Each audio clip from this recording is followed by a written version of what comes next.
नमस्कार दोस्तों, स्वागत है मेरे YouTube चैनल पे।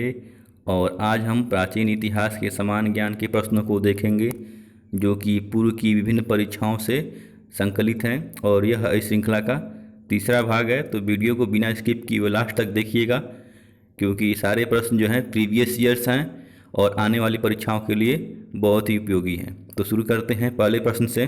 पहला प्रश्न है, भगवान महावीर का प्रथम शिष्य कौन था? तो इसका सही उत्तर है ऑप्शन ए, जमाली। दूसरा प्रश्न है, त्रिरत्न सिद्धांत, सम्यक धारणा, सम्यक चरित्र, सम्यक ज्ञान जिस धर्म की महिमा है वह है? तो इसका सही उत्तर है ऑप्शन बी, जैन धर्म। तीसरा प्रश्न है, कौन सा स्थल पार्श्वनाथ से संबद्ध होने के कारण जैन सिद्ध क्षेत्र माना जाता है? तो इसका सही उत्तर है ऑप्शन डी, सम्मेद शिखर। चौथा प्रश्न है, निम्न में कौन बुद्ध के जीवन काल में ही संघ प्रमुख होना चाहता था? तो इसका सही उत्तर है ऑप्शन ए, देवदत्त। पांचवा प्रश्न है, गौतम बुद्ध ने अपनी मृत्यु के उपरांत बौद्ध संघ के नेतृत्व के लिए किससे नामित किया था? तो इसका सही उत्तर है ऑप्शन डी, किसी को नहीं। छठा प्रश्न है, स्याद्वाद किस धर्म का सिद्धांत है? तो इसका सही उत्तर है ऑप्शन बी, जैन धर्म। सातवां प्रश्न है, बौद्ध शिक्षा का केंद्र कौन सा था? तो इसका सही उत्तर है ऑप्शन ए, विक्रमशिला। आठवां प्रश्न है, भारत का सबसे प्राचीनतम विहार कौन है? तो इसका सही उत्तर है ऑप्शन ए, नालंदा। बढ़ते हैं नौवें प्रश्न पे। नौवां प्रश्न है, निम्न में कौन एक अन्य तीनों के समकालीन नहीं था? तो इसका सही है उत्तर है ऑप्शन सी, मिलिंद। बाकी बिंबिसार, गौतम बुद्ध और प्रसेनजीत एक ही काल के थे, यानी कि समकालीन थे। 10वां प्रश्न है, मिलिंद पढ़ो। मिलिंद के प्रश्न राजा मिलिंद और किस बौद्ध भिक्षु के मध्य संवाद के रूप में है? तो इसका सही उत्तर है ऑप्शन ए, नागसेन। 11वां प्रश्न है, वह शासक कौन था जिसने राज सिंहासन पर बैठने के लिए अपने बड़े भाई सुसीम की हत्या की थी? तो इसका सही उत्तर है ऑप्शन ए, अशोक। 12वां प्रश्न है, बिंदुसार ने विद्रोहियों को कुचलने के लिए अशोक को कहाँ भेजा था?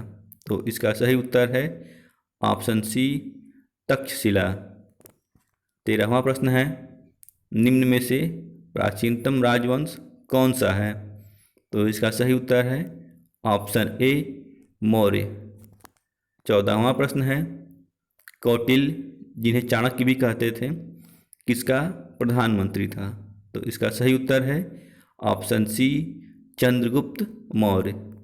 15वां प्रश्न है, चंद्रगुप्त मौर्य के शासन विस्तार में किसने मुख्य रूप से मदद की थी?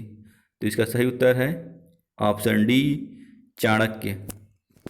16वां प्रश्न है, सांची किस कला व मूर्ति कला का निरूपण करता है?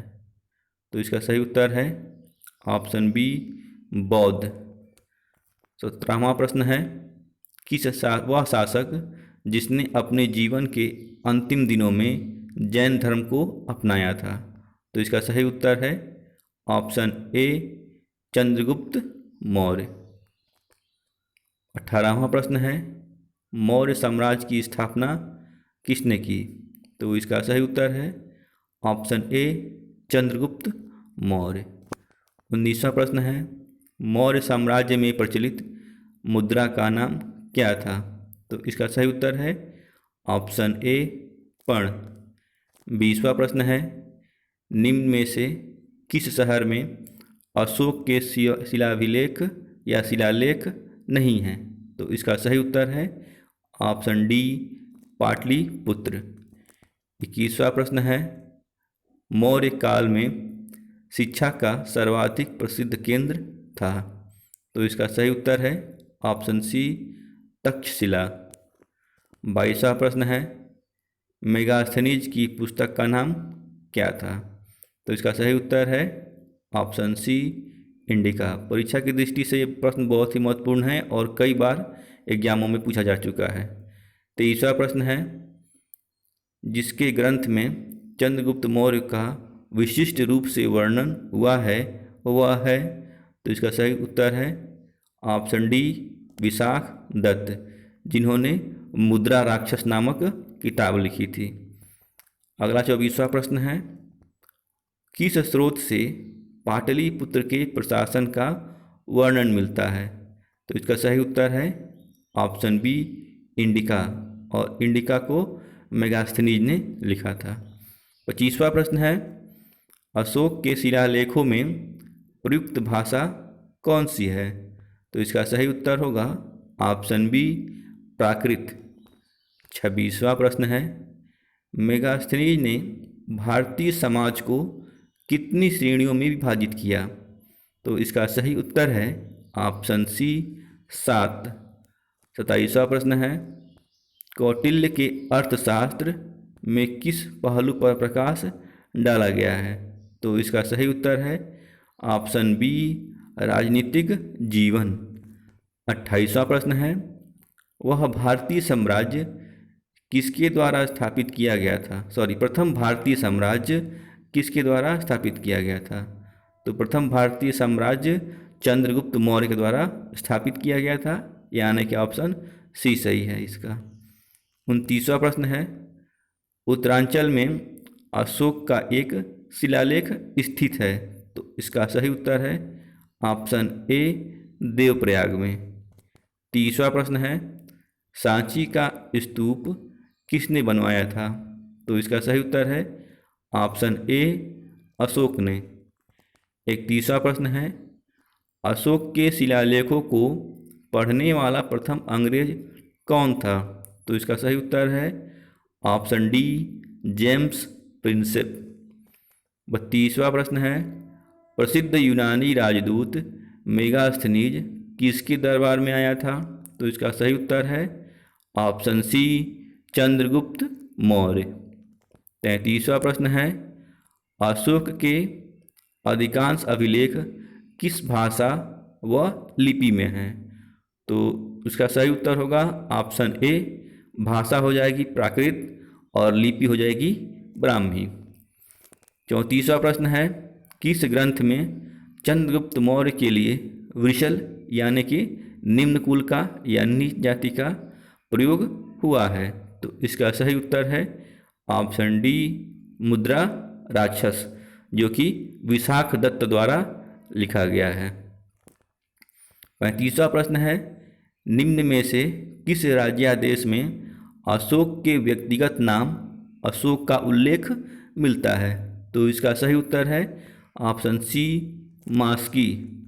36वां प्रश्न है किस स्थान से अशोक के स्तंभ के लिए पत्थर लिया जाता था? तो इसका सही उत्तर है ऑप्शन ए चुनार। जितने भी अशोक के स्तंभ बनाए गए हैं तो अधिकांशतः जो उसमें से जो है चुनार से ही पत्थर लिया जाता था। चुनार भी जो है उत्तर प्रदेश में मिर्ज़ापुर डिस्ट्रिक्ट के बगल में है। 37वां प्रश्न है अशोक के बारे में जानने के लिए सबसे महत्वपूर्ण स्रोत कौन सा है? तो इसका सही उत्तर है ऑप्शन सी शिलालेख। 38वां प्रश्न है अशोक द्वारा कलिंग पर चढ़ाई की जानकारी के लिए सबसे महत्वपूर्ण स्रोत क्या है? तो इसका सही उत्तर है ऑप्शन डी 13वां वृहत शिलालेख। 39वां प्रश्न है अशोक ने श्रीलंका में बौद्ध धर्म का प्रचार हेतु किसे भेजा था? तो इसका सही उत्तर है ऑप्शन सी यानी कि महेंद्र को भी भेजा था और संघमित्रा दोनों को अशोक ने बौद्ध धर्म के प्रचार हेतु श्रीलंका भेजा था, इसलिए इसका ऑप्शन सी सही होगा। 40वां प्रश्न है कौटिल्य रचित अर्थशास्त्र कितने अधिकरणों में विभाजित है? तो इसका सही उत्तर है ऑप्शन सी 15। 41वां प्रश्न है अंतिम मौर्य सम्राट वृहद्रथ की हत्या कर किसने शुंग वंश की स्थापना की? तो इसका सही उत्तर है ऑप्शन ए पुष्यमित्र शुंग ने। 42वां प्रश्न है कण्व वंश की संस्थापना किसने की? तो कण्व वंश की संस्थापना वासुदेव ने की, यानी कि ऑप्शन ए सही है इसका। 43वां प्रश्न है सातवाहन वंश का संस्थापक कौन था? तो इसका सही उत्तर है ऑप्शन सी सिमुख। 44वां प्रश्न है कुषाण काल के दौरान मूर्तिकला की गांधार शैली किसका मिश्रण है?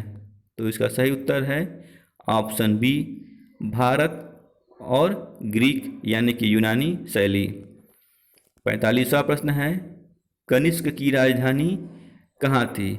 तो इसका सही उत्तर है ऑप्शन ए पुरुषपुर। 46वां प्रश्न है पुरुषपुर का दूसरा नाम क्या है? तो इसका सही उत्तर है ऑप्शन बी पेशावर। 47वां प्रश्न है चरक किसके राज के राजवैद्य थे? तो इसका सही उत्तर है ऑप्शन डी कनिष्क। 48वां प्रश्न है तक्षशिला के प्रसिद्ध होने का कारण क्या था? तो इसका सही उत्तर है ऑप्शन ए गांधार कला। 49वां प्रश्न है किस वंश के शासकों ने ब्राह्मणों और बौद्ध भिक्षुओं को कर मुक्त भूमि या गांव देने की प्रथा आरंभ की? तो इसका सही उत्तर है ऑप्शन डी सातवाहन वंश। बहुत ही इंपॉर्टेंट प्रश्न है क्योंकि सबसे पहले सातवाहनों ने ही ब्राह्मणों को गांव या भूमि जो है देने की प्रथा शुरू की। अब बढ़ते हैं इस श्रृंखला के अंतिम 50वें प्रश्न पे। 50वां प्रश्न है भारतीयों के महान रेशम मार्ग किसने प्रारंभ कराया?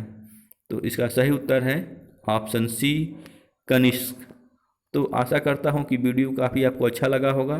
तो वीडियो अगर अच्छा लगा हो तो लाइक करें और अपने दोस्तों के साथ शेयर करें और साथ ही साथ चैनल को सब्सक्राइब भी करें ताकि लेटेस्ट वीडियो की नोटिफिकेशन आपको सबसे पहले मिले। तो मिलते हैं ऐसे ही महत्वपूर्ण पूर्व परीक्षाओं में पूछे गए प्रश्नों की अगली श्रृंखला में। तब तक के लिए नमस्कार।